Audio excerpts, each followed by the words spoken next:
Hi there, it's Paulie here. Well, some sad news came through today. Another one of my friends has died. A gentleman called Scott Ruggles. Now, Scott was very, very well known in the games community in the 80s and 90s, early aughties and so on. He was an artist par excellence, illustrated many games. I just wanted to share some Scott stories. So Scott was this big, tall slab of a man. Had that Muppet Sam the Eagle kind of quality about him.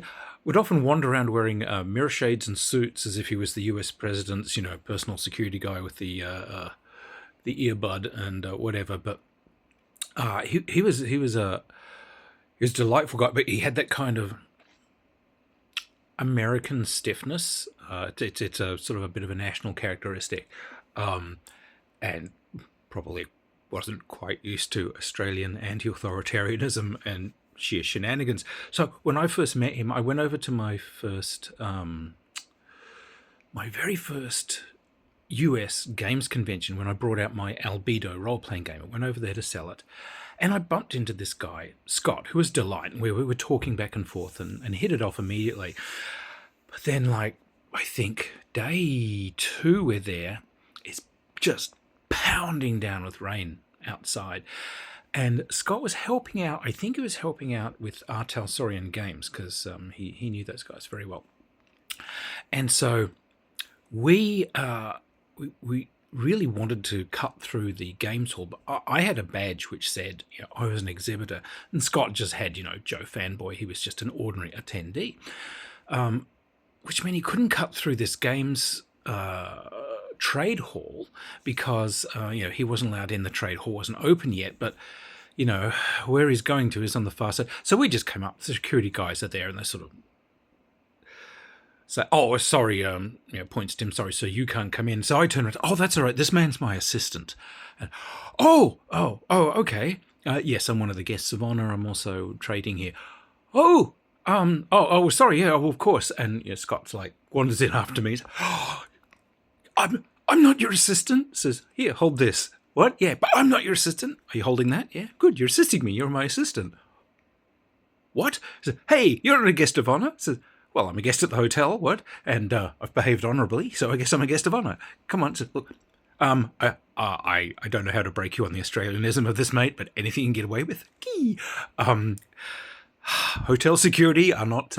It's not like you're dealing with the Sacred Templar Guard or something. But yeah, so I loved him. I did enjoy messing with him. I loved messing with Scott's thresholds. But we turned up the next year, I think. And like I said, he loved the Artalsorian Games guys. I got to be really good friends with Mike Pondsmith too. But they've just brought out the cyberpunk role-playing game. And so Scott comes over and says, "Look, we're doing a play test." That's right, wasn't out yet. We're doing a play test of this cyberpunk game that we're wanting to bring out, and we'd like the Australians to play it because we know, you're a games designer, and the Australians have a unique kind of way of finding rules loopholes and so on. So yeah, we really want to run this public game. So here's the rules: design characters, come up with some kind of party theme. If you can get that across to me, and I will run it for you guys tomorrow in the big public thing. We're having this huge public demo of running the game. Right, so we sat down and started going through it. Immediately found stupid rules, like the fact that a 22 bullet can only ever do a graze to a character, can never kill you, no matter how many of them plow into you. At this stage, there are these 0.22 sort of Gatling guns had come out, which could famously saw cars in half and so on. So it's great, you can just give these to kids to play with on the streets. But they can never do more than basically a couple of grazes on each other. So good. I run up to this guy, jam this thing down his pants, pull the trigger, 3,000.22 rounds go pouring into his lower abdomen. Graze. Good. What about you? Right. I sneak up behind him, press the thing up against his head, pull the trigger. Graze. Yes, we did find some loopholes. But as we went through the thing, it's well, hang on, we get bod mods. He's given us a budget. Bod mods and so on. So wait. Let's get fluffy tail implants that actually move and fluffy ears, and let's give ourselves kind of anime fox girl implants, and like one of us can be pink, one of us can be blue, one of us can be kind of gold colored, one of us can be purple, and we're basically an all-girl garage band that wants to hit the big time. We'll call ourselves Foxette, and we're trying to make it big, but as it turns out, there's some kind of evil criminal enterprises going on within the local music industry, and it'll be like Teen Sleuths. We're the ones that are going to crack it. It'll be like Josie and the Pussycats, only cooler. And so, write out all the characters, write out the basic idea, and pass it across to Scott, and he just like frozen facedly, like because he expected, we're going to be cool leather-clad adventurers with a cybernetic eye implant and razor claws, posed on a rooftop somewhere. So he's having to run this girl band thing. Just, I hate you guys so much right now. But he would soldier through a gamer's game and got the humor, got the humor of it. He was a mensch. I was at one convention, and there was a lady who ran a little comic publisher, and there was this con had a dance, but like the dance was dodgy as hell. So my Confederates and I, we ran a pretty big room party, and everyone would just hang out at the room party. But this girl, she really wanted to go and dance, and it's like, it's not really a dance party. This was a furry convention when the cons had started to go really bad.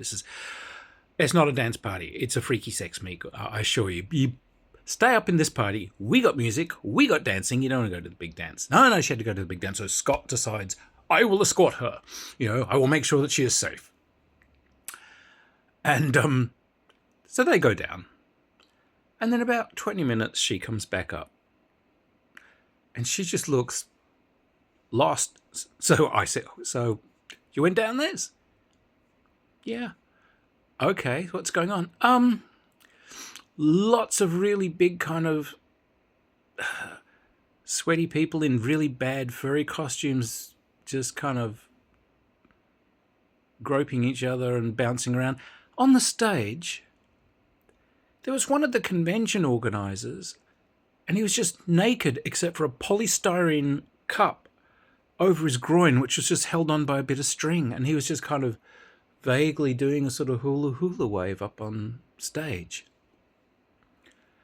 And then 2 minutes later, Scott walks in through the door, completely frozen faced, just walks straight over, sits down, eyes straight ahead of himself. I pour him a drink, and he just sits there holding the drink, and then turns to this lady, says, "The string broke." We told you, man. We told you. Oh God! But he really saved my life. There was a artist who was all sweetness and light. She did the most amazing romantic artwork, and I had put her up at my place for the better part of a year over in Australia because she had marriage problems. So she came over, she stayed with us. We helped her through the legal side of getting a divorce, and she really needed the distance. So just stay at my place for free. I'll feed you, I'll look after you, I'll do everything. Happy to do it for a friend. But then later on, when the Beam software thing had crashed for me, foolishly I decided I'll go over to Silicon Valley and I'll see if there are any jobs in computer games there. She lived there, so I said, can I come and stay with you for a couple of months while I'm going to have to do the job interview route and go through, half a dozen different firms there and do personal face-to-face interviews. Oh yeah, you can come and do that. But I may have told you this before, but when I came back, she's hooked up with some guy and they've both become American gun nuts. And I don't just mean, hey, we got a gun or two. These people were absolutely lip-strumming crazy. Literally, 500 million guns and Soldier of Fortune magazines everywhere, and spending their days just, virulently combing through every state newspaper or looking for anything that might be anti-gun and writing to a million people about how the aliens were infiltrating the Democrat Party to try and take away their guns.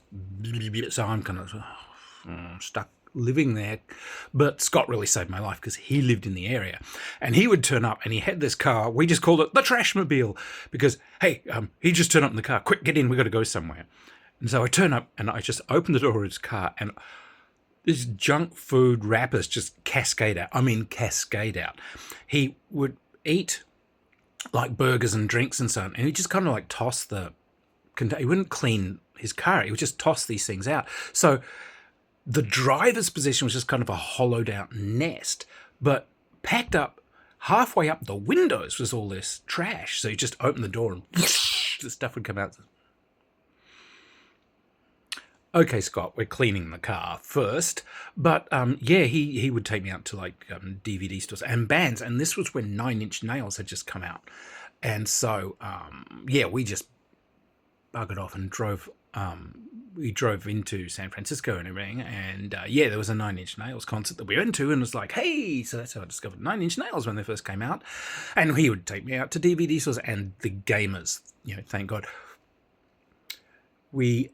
He had a friend called Francis who was like a would-be filmmaker and was trying to do short films, and so he would get us to do things. And because I had military training or whatever, he saying, oh, would you like to? We're doing this thing, we need these people to dress up as Spetsnaz. I've got these Russian Spetsnaz uniforms, and we have some kind of prop AK-47s. We need these to be like, you know, in this thing. Okay, sure, yeah. So I turned up. Scott turned up. Now, Scott was a big man, a tall man, and indeed an immensely fat man. And he's going through these Russian Spetsnaz outfits. He's trying to pull one on, and it's like it won't come a third of the way across his gut. He's trying to pull this thing over his belly, and he's like, oh, try another one. Oh, try another one. Oh, try another one. And he just yells out to the director, so, God damn it, Francis, you know, this damn commie crap, you know, why is it all so small? Director just yells back, yeah, I guess they don't have many special forces guys who are into their 4th trimester, which was not a phrase that Scott knew. So, what? Oh, you know, well, they should have stuff for that. God damn it. Yeah, fine. But we were doing this little survival job because Scott was a warrior. And by warrior kind of in the arts context, it means you live like poor crap because what you're spending your time in is writing and drawing, you know. So any job you do is just to get enough money to survive to keep doing your art. So we picked up a few really cool little jobs together as security white hats, where we would bust security at places we were actually hired to do it. And then we would deliver a report. And so Scott was part of some of these expeditions. They were really funny. Like you'd go to like the airport at San Francisco and please can you just ask us what our security is like in the terminal building. So you'd wander around and like role-playing gamers. It was just ruthless, the stuff we could do. You just observe the place for a day or so. Okay, and then you'd say, right, I'm going to put on the same type of overalls that their cleaning staff has. I'm going to have a push cart with some mops and buckets and things, and they're going to be brimming with crap. And all you do is you hang around the doors that go through to secure areas, and when someone else is coming through, you have to come through dressed as one of their security people or one of their cleaning people, but balancing like an armload of stuff. And with someone basically pushing cart behind you, and you have to hold the door. So they'll hold the door and let you through without you swiping the security card that you do not have because you haven't been cleared by the security. And yep, we're in. That goes in the report. And, you know, this is the sort of thing we're doing. But we were in this one where we had to do security on a military base. And I'd done lots of things there. But one of the thing was no one's allowed on this base, particularly in one area because there were these old buildings, but they had asbestos in them. So one particular thing was no one's allowed in that area. So as part of this thing, we set up a barbecue. And a clearing patrol is coming around, so two guys kind of in a car to sort of come by, stop, and these two army guys jump out and they come over and say, you can't be on this base. And so I said, no, we're doing the barbecue. You're doing the barbecue? Yeah, the barbecue. This is where the officer guy told us to set that up for you all. Set it up for us all. Yeah, we're setting up the barbecue for you all. Sorry, the officer guy? Said, yeah, the guy, he had three things on his, says, Captain Miller. And they give me a name then. So, yeah, Captain Miller, he said we could be there. Oh, well, if Captain Miller said you could be here, then I guess you could be here. So they drove off, and we all check our watches, like, okay, first clearing patrol appeared at this time. And I'm looking at Scott saying, what do you reckon? 15 minutes for them to finish the patrol or get back to base, put in a report and say, oh yeah, hey, those guys are doing the barbecue. And someone's going to turn around and say, what barbecue? 5 minutes, another 5 minutes from the get here. We've probably got 25 minutes. So, right, so, this is our bet. They did come back in about 25 minutes. And, but they didn't kick us out. They said, oh, hey, are you guys supposed to be here? He says, yeah, we're supposed to be here. Said, so it was Captain Miller told you could be here. Said, yep, Captain Miller told us we could be here. Oh, okay. All right, well, just be careful. Behind you, that's like, don't go in there. Said, yep, no, that's fine. All right, so they drove off again. So we probably got another 25 minutes.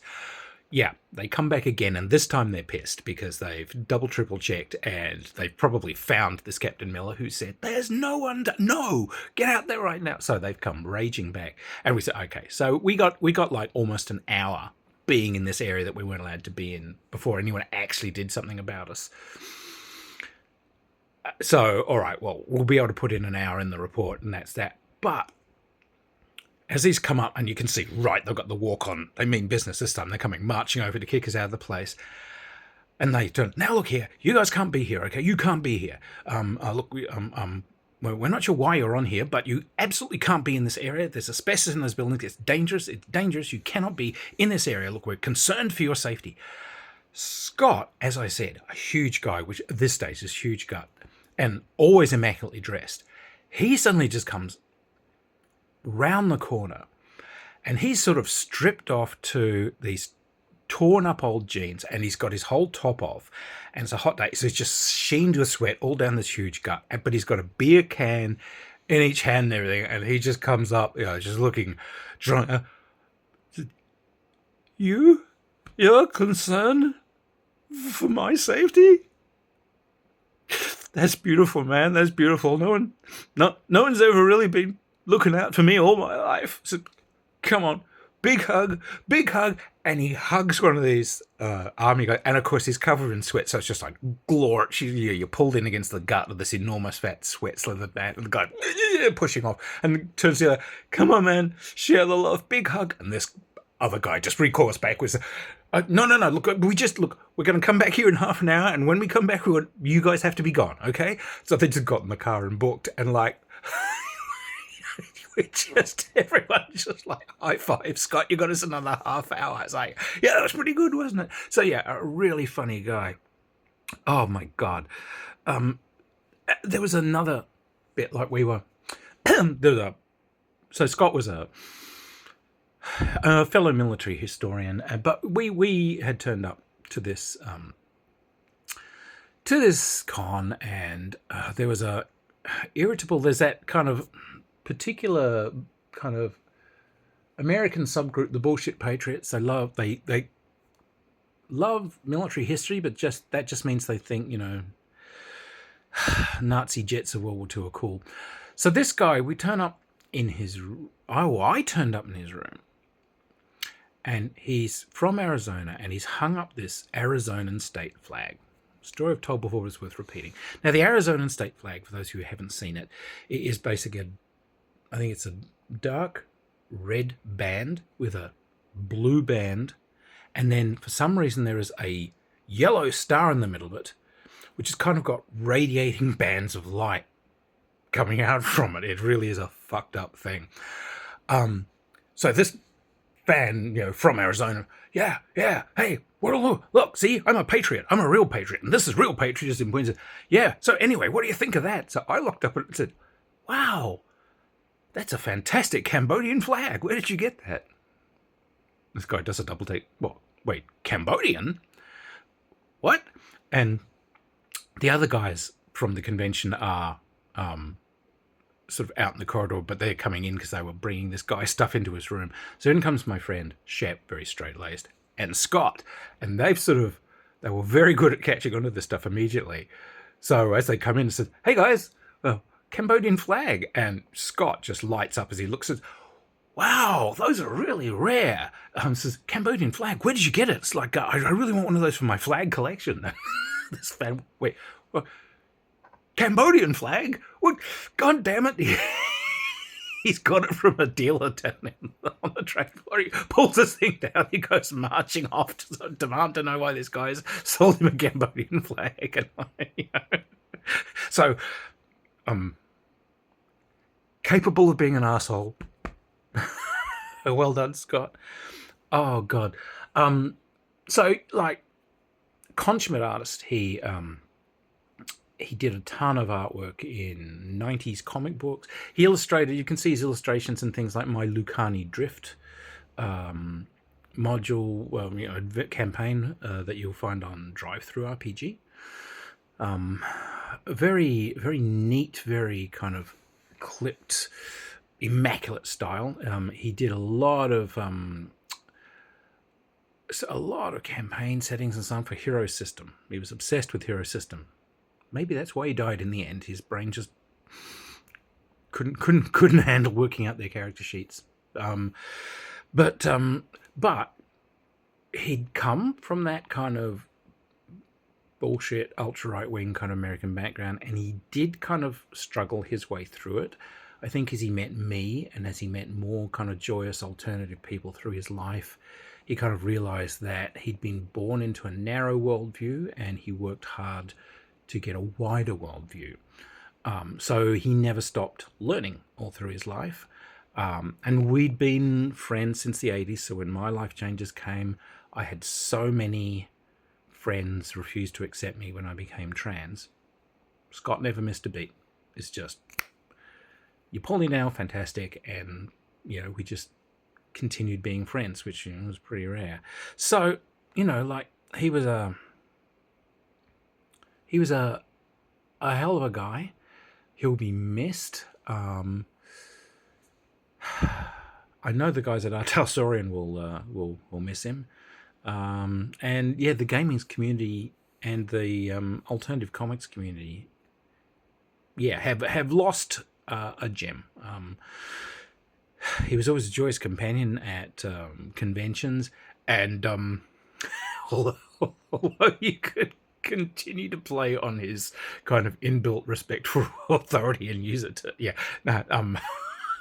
messing with Scott's brain was kind of like definitely a thing we did. He was a great practical joker. So anyway, his stories are still alive. His artwork is still around. I will never be able to look at any Champions Hero System stuff without thinking of him, or any Cyberpunk stuff for that matter. Oh God. So yeah, he's still with us. I've contacted his family. They're going to send me a couple of his games from his collection. We'll run them so that Scott's still at the table with us, really. So anyway, I was uplifting rather than a downer. But looking after people's stories for them. I'll have to do some double checking with some people over things and bring up some more because he got suckered into some cool stuff. Anyway, Scott, here's to you. And look after yourselves, everyone. And hopefully we meet around a gaming table someday soon. Cheers.